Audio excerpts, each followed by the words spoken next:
Doctor Sudhanshu Trivedi.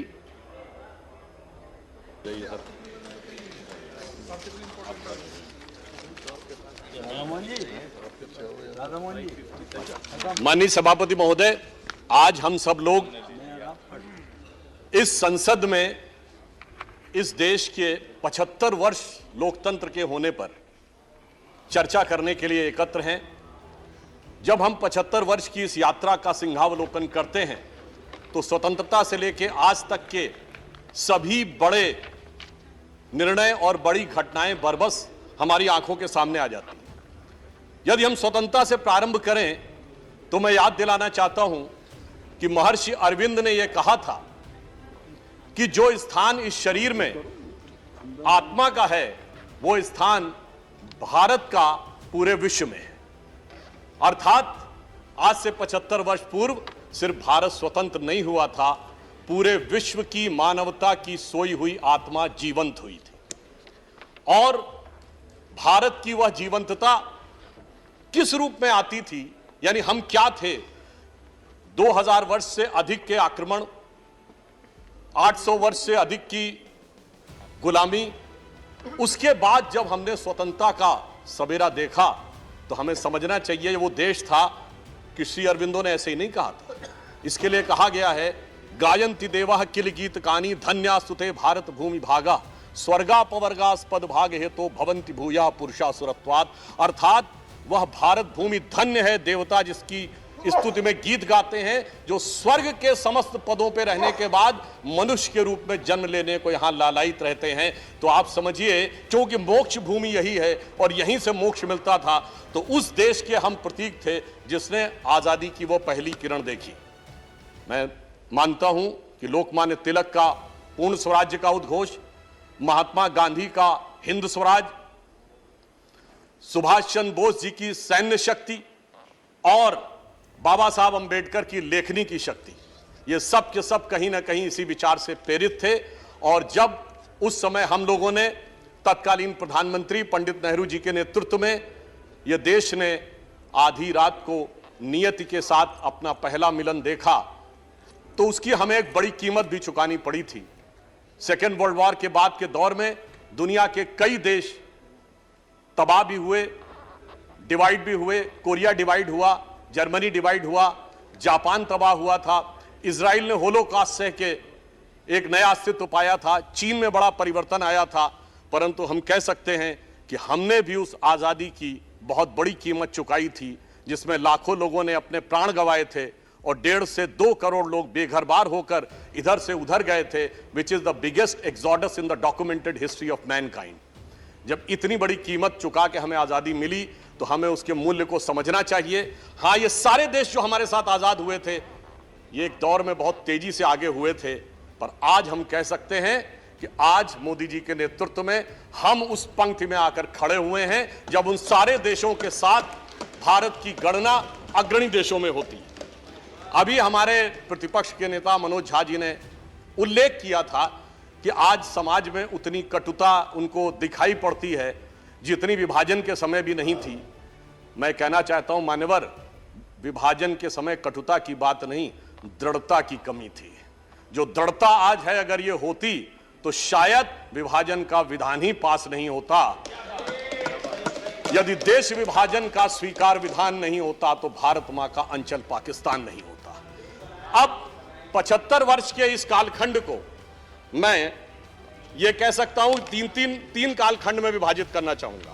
पहले 25 वर्ष 1947 से 72, दूसरे 25 वर्ष 72 से 97 और तीसरे 25 वर्ष 98 से आज का समय।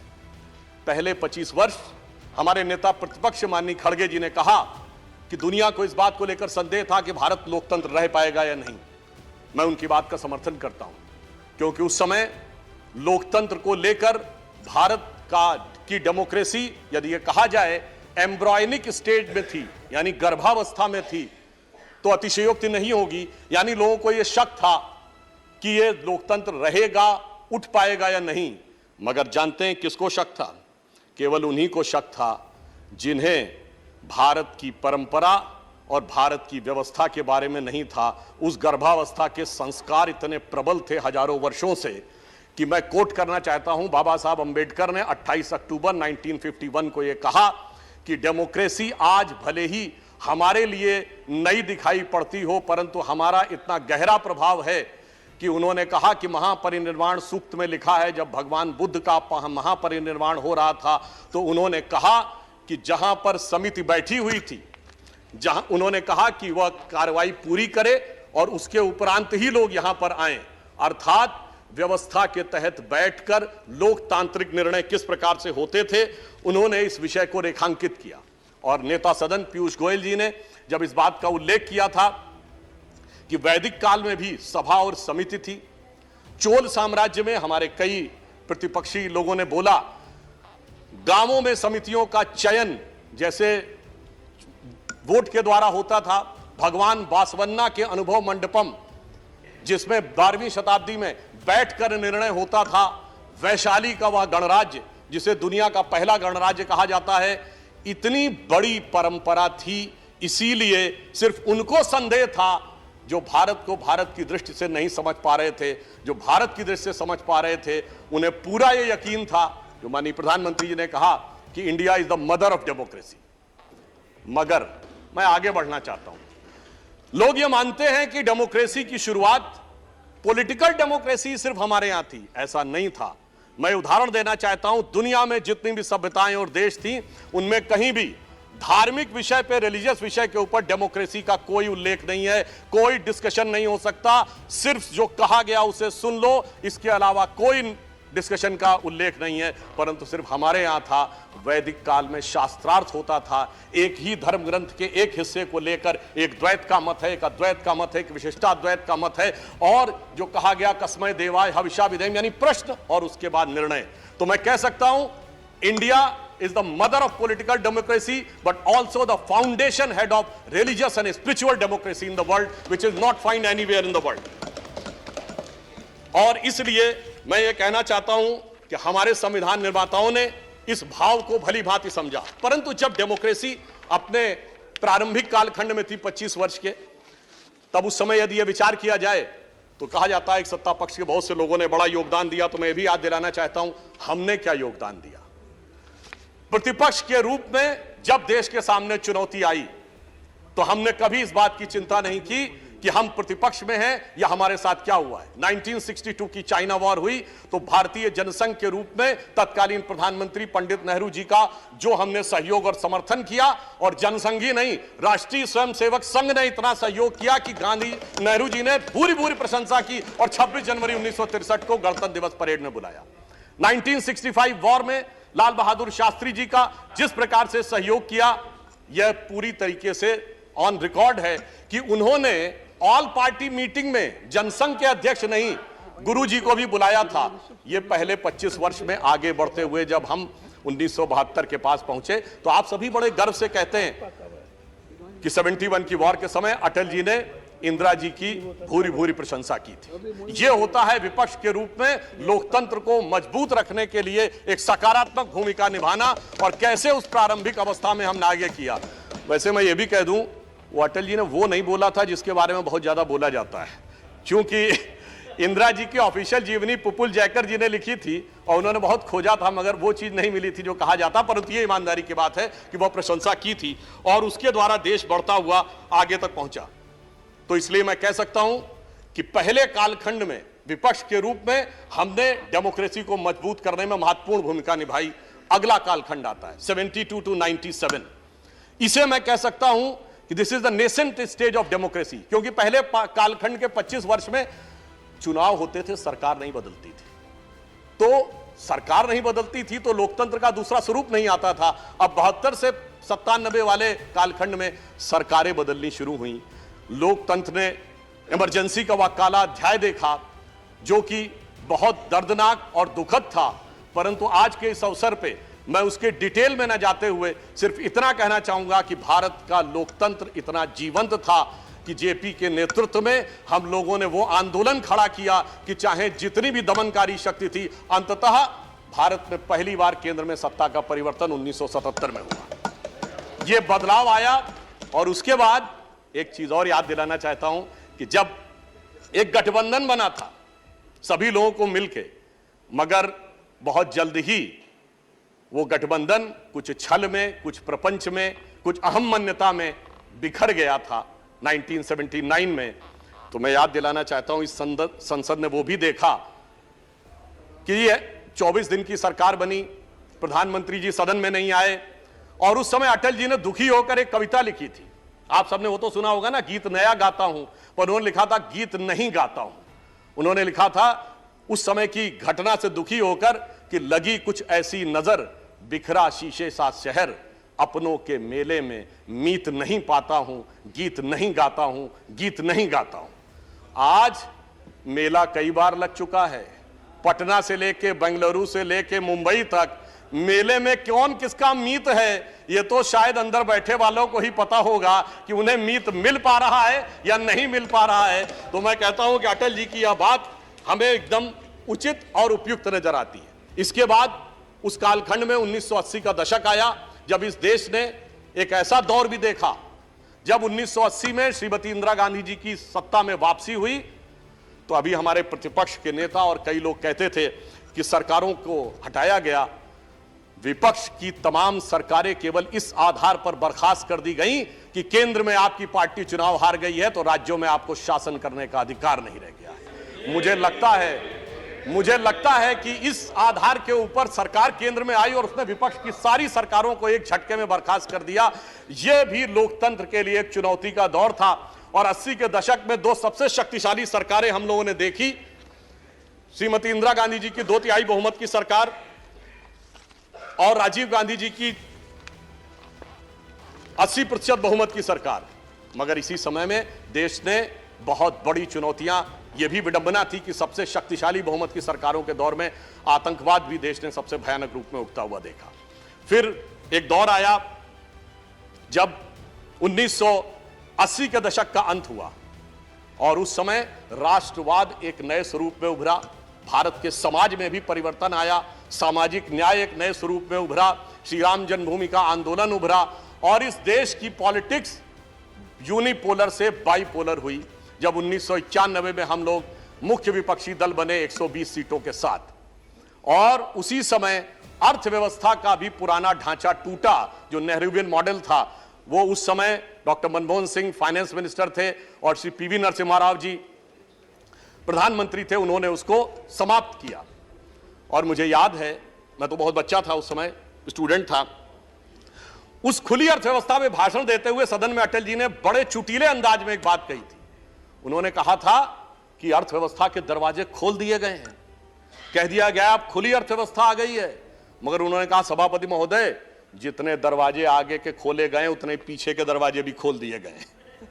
और फिर उन्होंने कहा कुछ तो ऐसे भी हैं जो पीछे के दरवाजे ही नहीं, रोशनदान से भी अंदर आने के लिए दरवाजे खोल दिए गए हैं।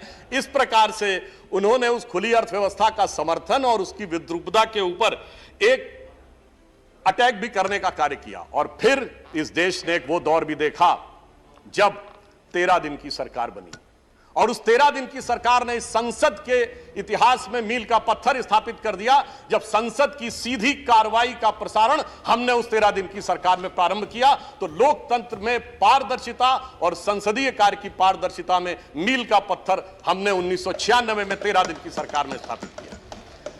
फिर 97 में चूंकि अब हम उत्तरोत्तर शक्तिशाली होते जा रहे थे तो सब मिलकर हमारे खिलाफ एकजुट थे और इस संसद में एक वो दृश्य भी देखा कि सामान्यतः सरकार में एक दल होता है और बाकी सब दल विपक्ष में होते हैं।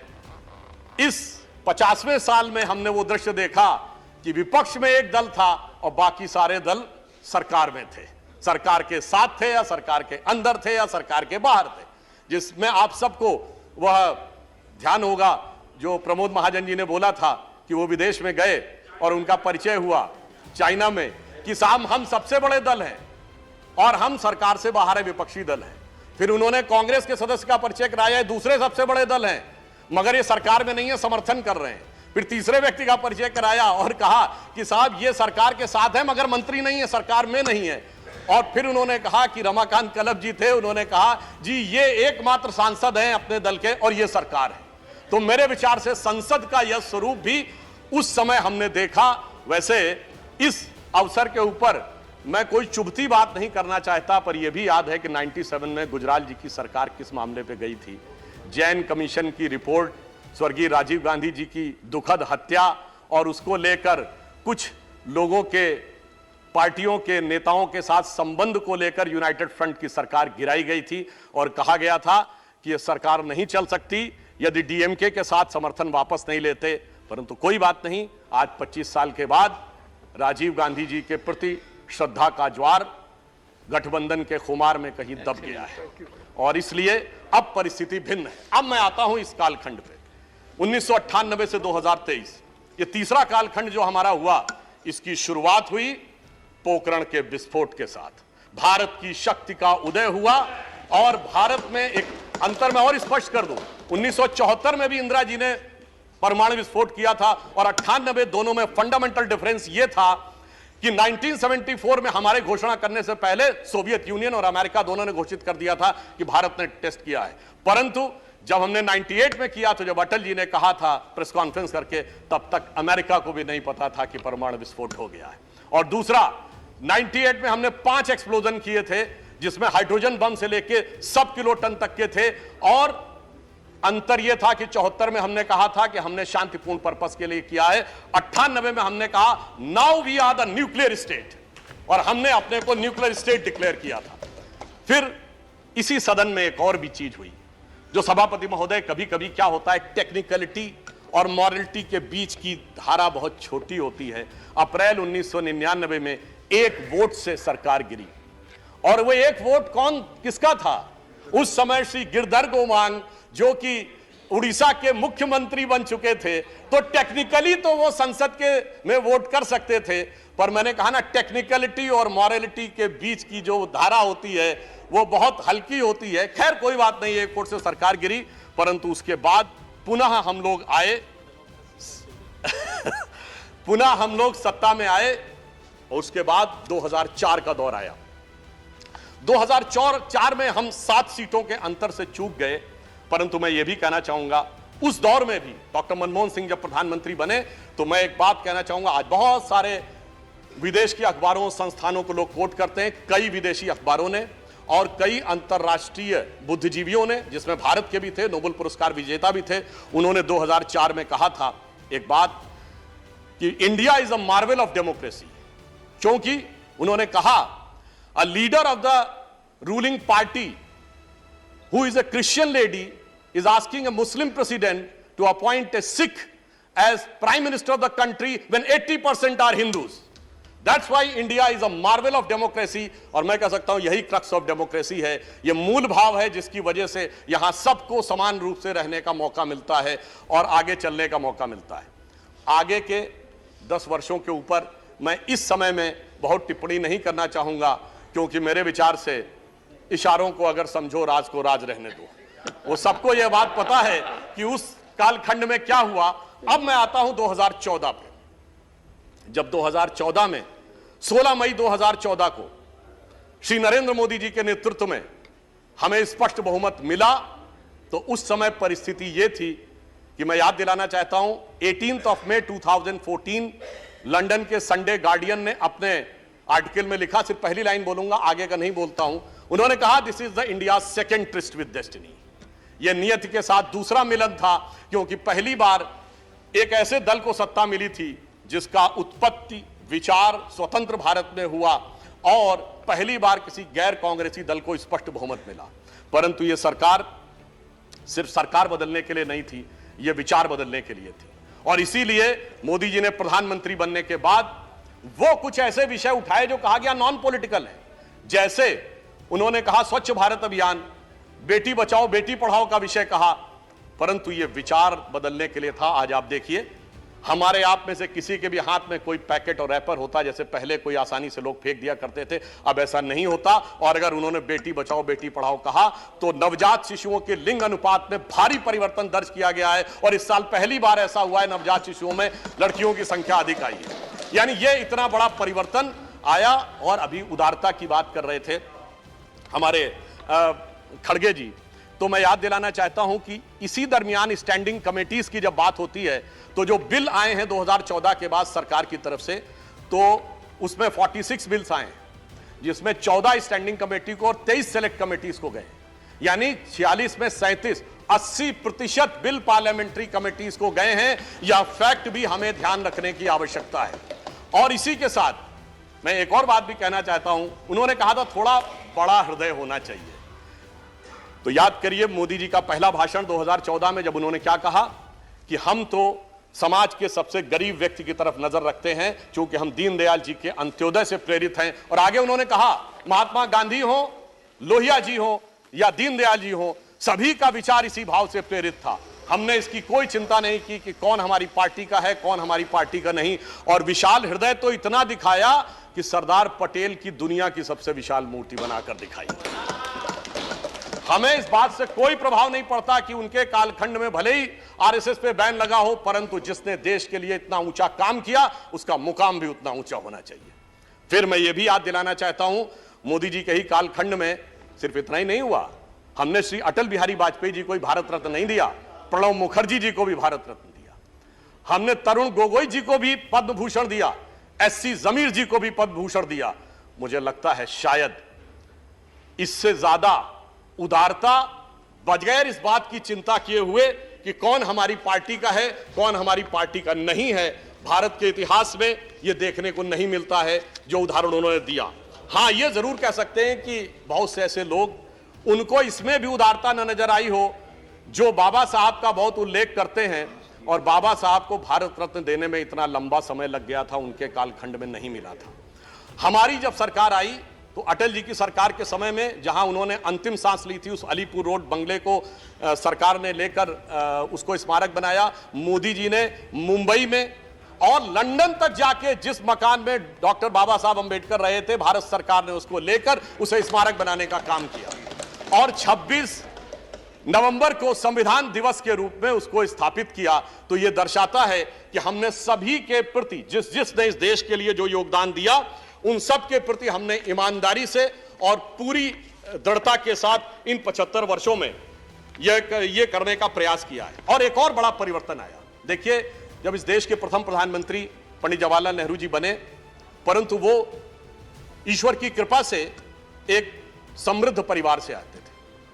उनके बचपन से उनके मुंह में सोने का चम्मच था, और आज 75 वर्ष के बाद एक ऐसा प्रधानमंत्री है जिसने बचपन प्लेटफॉर्म पे दौड़ते हुए चम्मच और चाय के गिलास को लेकर दौड़ते हुए गुजारा है। तो मैं ये कह सकता हूं कि अंतर ये आया है कि ये लोकतंत्र की परिपक्वता है।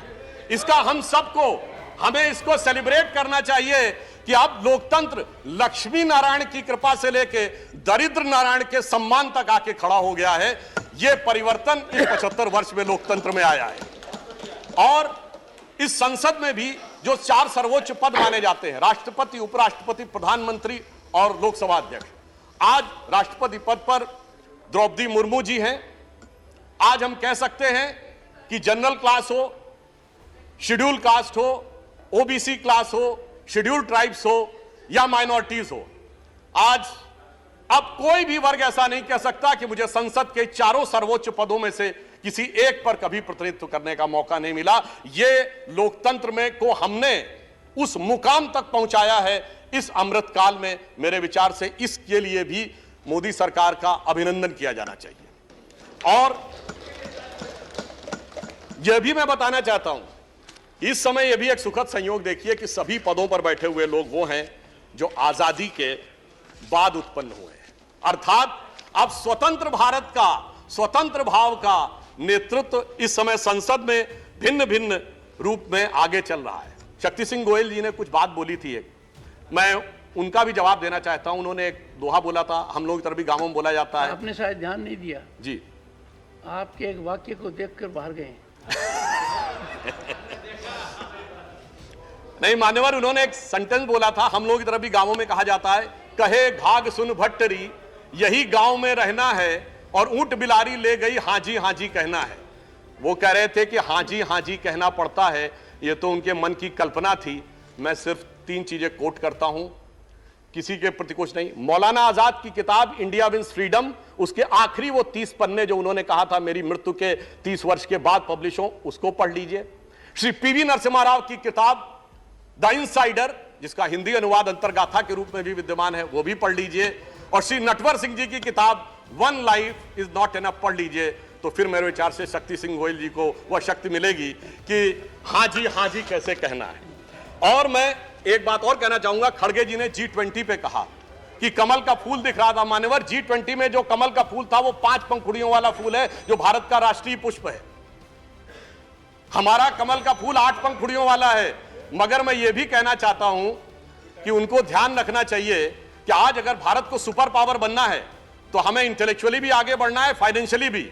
हमें लक्ष्मी जी की भी कृपा चाहिए। सर 1 मिनट और, हम कंक्लूड कर रहे हैं सर।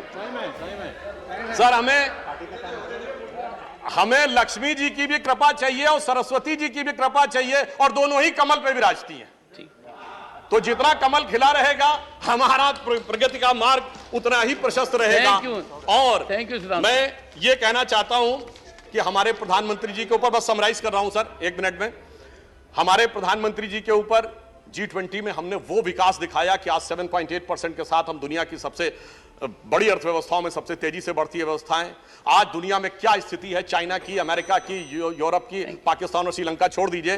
तो मैं सिर्फ एक लाइन कहना चाहूंगा मोदी जी के लिए, और सर एक लाइन उसके बाद और आपसे मैं मोदी जी के लिए जो आप लोगों के मन में भाव आता है, तो मैं कहना चाहता हूं कि इस विपरीत परिस्थिति में जैसे देश को चलाया है, हमें इल्जाम मत दीजिए, बहुत अफसोस होता है। हमें इल्जाम मत दीजिए, बहुत अफसोस होता है। बड़ी तरकीब से कश्ती यहां तक लेके आए हैं, बदल देते हैं हम दरिया की लहरें अपनी हिम्मत से, आंधियों में भी चिराग अक्सर हमने जलाए। और अंत में सर 1 मिनट, अंत में मैं अटल जी की उस पंक्ति से समाप्त करता हूं। आप सबसे आह्वान करता हूं, नई संसद में जा रहे हैं तो वो जो उनकी पंक्ति थी कि आओ मिलकर दिया जलाएं, तो मैं ये कहना चाहता हूं, आहुति बाकी यज्ञ अधूरा, अपनों के विघ्नों ने घेरा। अपने लोग ही कुछ विघ्न उत्पन्न कर रहे हैं, कोई बात नहीं। आहुति बाकी यज्ञ अधूरा, अपनों के विघ्नों ने घेरा, अंतिम जय का वज्र बनाने नव दधीच हड्डियां गलाएं, आओ मिलकर दिया जलाएं। और यज्ञ का धुआं उन सारे वायरस को नष्ट करे जिसमें डेंगू भी है, मलेरिया भी है, कोरोना भी है, HIV भी है, जो मन में बैठा उस वायरस को नष्ट करे और एक भारत श्रेष्ठ भारत का मार्ग प्रशस्त करे।